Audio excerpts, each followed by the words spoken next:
John Oliver just did what a lot of people have been thinking for a long time. He went on television, pointed at AI chatbots, and said, "Yeah, these things have some serious problems." And the segment has been making waves online. So today we are breaking down exactly what Oliver said, why it hit so hard, and what it actually means for anyone building with AI or using these tools every single day. Let's get into it. On a recent episode of Last Week Tonight, on HBO, John Oliver dedicated a full segment to AI chatbots and how their flaws can be genuinely hazardous to the public. And he did not hold back. Oliver walked his audience through some of the documented failure cases in large language model history. He talked about hallucinations, which is the polite industry term for when an AI just confidently makes something up. Among the issues he highlighted was sycophantic behavior, where chatbots affirm anything a user types. He cited a study finding sycophancy in 58% of cases, and gave an example of ChatGPT calling a bad business idea genius and recommending a $30,000 investment. The segment also covered chatbots becoming sexually explicit with young users and the dangerous lack of safeguards when people use them to discuss suicide. The segment was funny. That is Oliver's whole thing.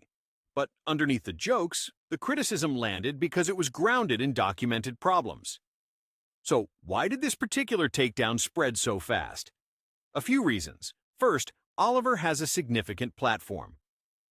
Last Week Tonight averaged 4.1 million weekly viewers in its first season across TV airings, DVR, On Demand, and HBO Go.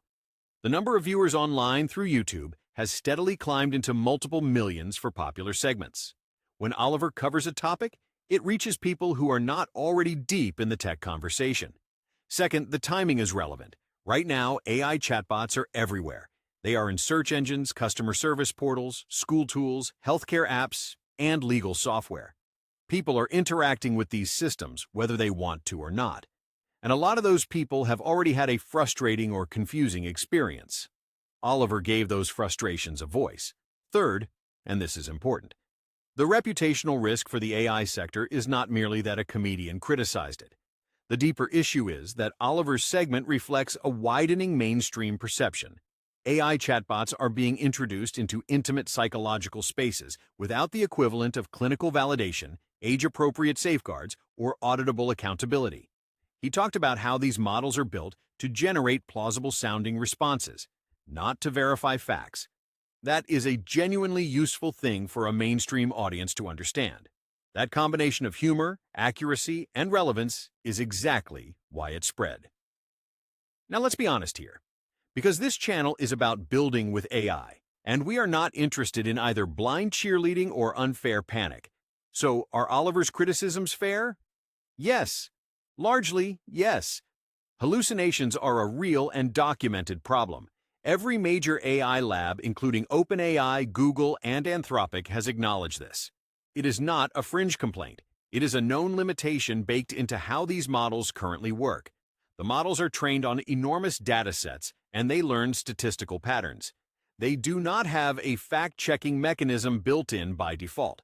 When they do not know something, they do not always say that. Sometimes they just fill in the gap with something plausible sounding. Chatbots can also confirm and deepen delusions, causing what's been called AI psychosis. OpenAI itself claims only 0.07% of users show signs of crises related to psychosis or mania weekly. But Oliver pointed out that this still equates to over 500,000 people. That said, it is also worth noting some context that Oliver's segment naturally glossed over. These tools have improved significantly. Retrieval augmented generation, grounding responses in verified sources, and tool use with live search are all active areas of development that reduce hallucinations meaningfully.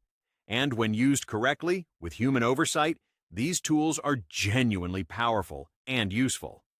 The honest take is this. As Oliver himself noted, many of these companies insist they're tweaking their chatbots to reduce the dangers. But even taking them at their word, it does feel like a tacit admission that those products were not ready for release in the first place. They are sophisticated text generation systems that can be incredibly useful if you understand their limits. The problem is that a lot of the marketing around AI does not communicate those limits clearly. So, if you are someone who builds with AI, or if you use these tools regularly, what should you actually take from this moment?